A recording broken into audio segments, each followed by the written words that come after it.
नमस्कार बच्चों, ई mastery YouTube channel में आपका एक बार फिर स्वागत है। आज हम आपके लिए लाए हैं कक्षा 6 की संस्कृत की किताब रुचिरा के प्रथम भाग का 8वां पाठ सूक्ति स्तबक अर्थात सूक्तियों का गुच्छा, फूलों का समूह। जैसा कि आप जानते हैं, ये पाठ जो है वो पद्यात्मक रूप से है।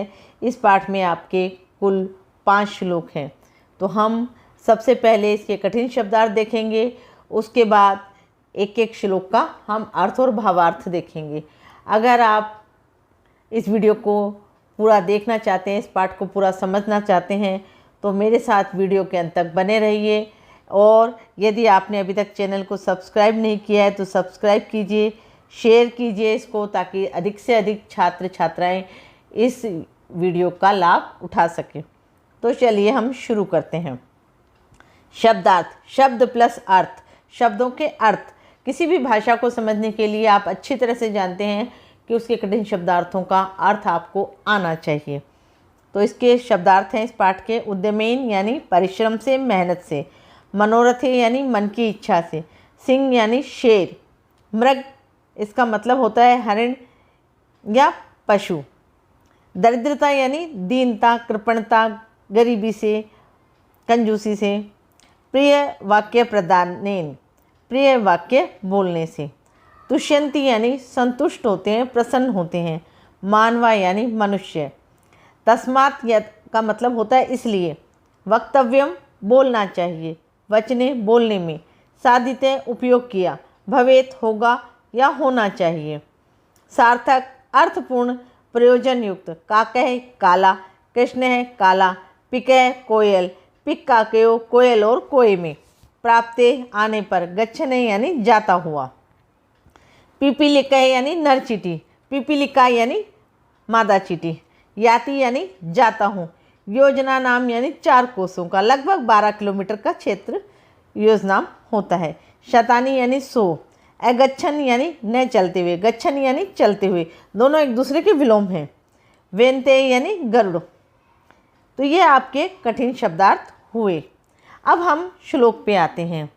जैसा कि पाठ का नाम है सूक्ति स्तबक, सूक्तियों का गुच्छा या अच्छे विचारों का समूह। तो हमारा जो पहला श्लोक है, उद्यमेन ही सिद्ध्यन्ति कार्याणि न मनोरथे, न ही सुप्तस्य सिंहस्य प्रविशन्ति मुखे मृगा।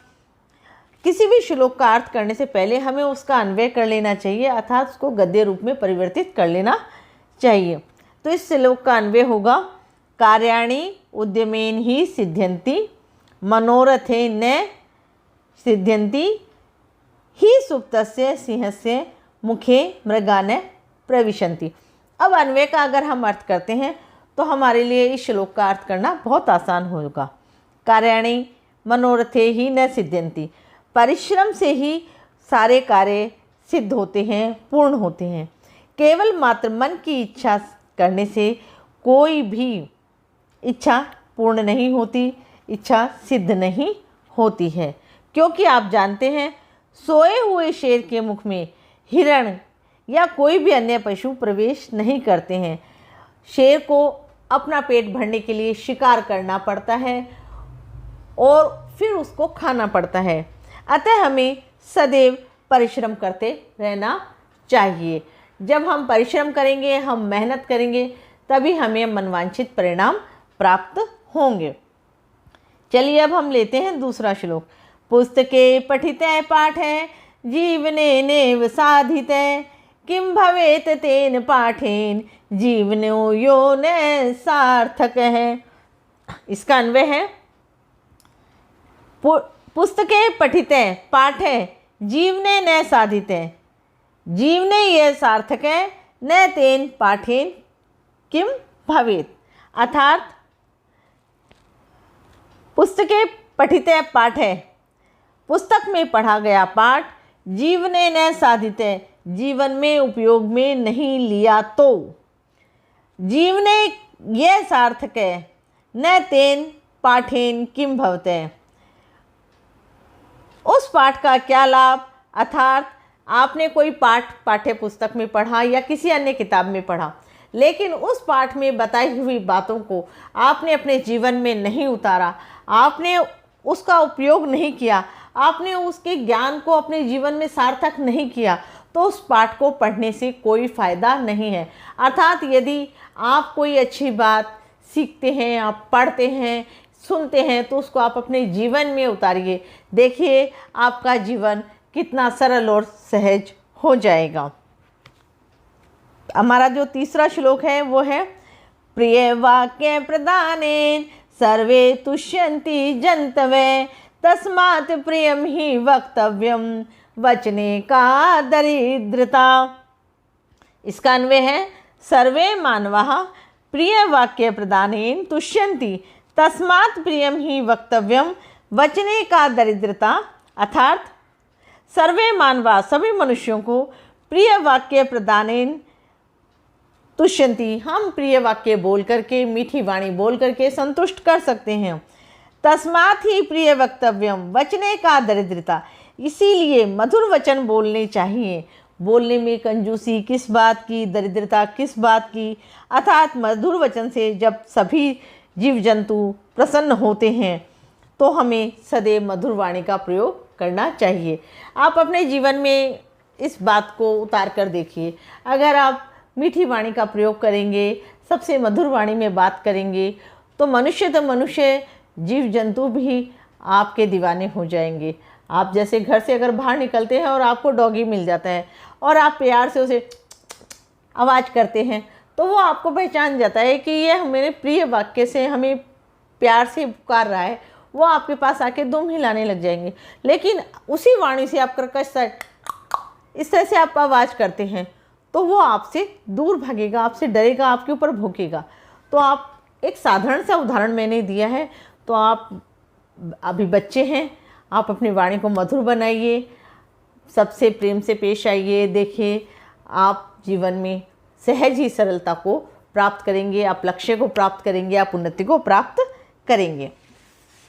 अब हमारा किताब का चौथा श्लोक है। इसमें गच्छन् पिप्पलको याति योजनानां शतान्यपि अगच्छन् वेन्तेयोऽपि पद्मेकं न गच्छति। अब इसका भी अन्वय पहले बता देती हूँ मैं, बाद में अपन पाठ पढ़ेंगे। गच्छन् पिप्पलिकः शतानि योजनां अपि याति अगच्छन् वेन्ते एक पदम अपि न गच्छति।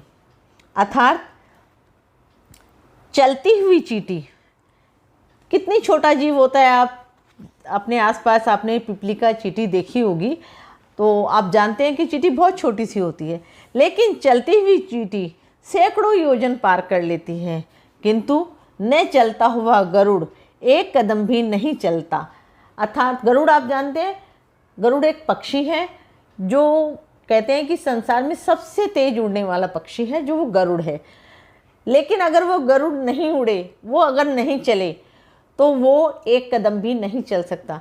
चींटी संसार का बहुत छोटा जीव है, लेकिन अगर वो निरंतर चलती रहती है तो वो सैकड़ों योजन पार कर लेती है। इसीलिए आप निरंतर प्रयास कीजिए।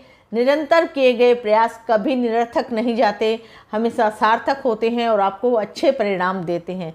इसलिए आप निरंतर अध्ययन करते रहिए, निरंतर अपने लक्ष्य की प्राप्ति के लिए लगे रहिए। निश्चित रूप से आपको सफलता मिलेगी। आपकी किताब का श्लोक भी यही बात कह रहा है। पांचवा और आखिरी श्लोक है काके कृष्ण पिके कृष्ण को भेदे पिक काकयो वसंत समय प्राप्ते काकह पिकह।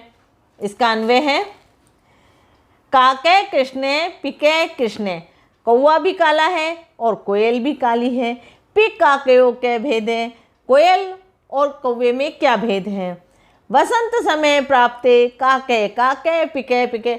जब वसंत ऋतु आती है तो हमें पता चल जाता है कौन कौवा है और कौन कोयल है। इन दोनों का अंतर हमें स्पष्ट पता चल जाता है। इसीलिए संसार के सभी मनुष्य देखने में एक से लगते हैं।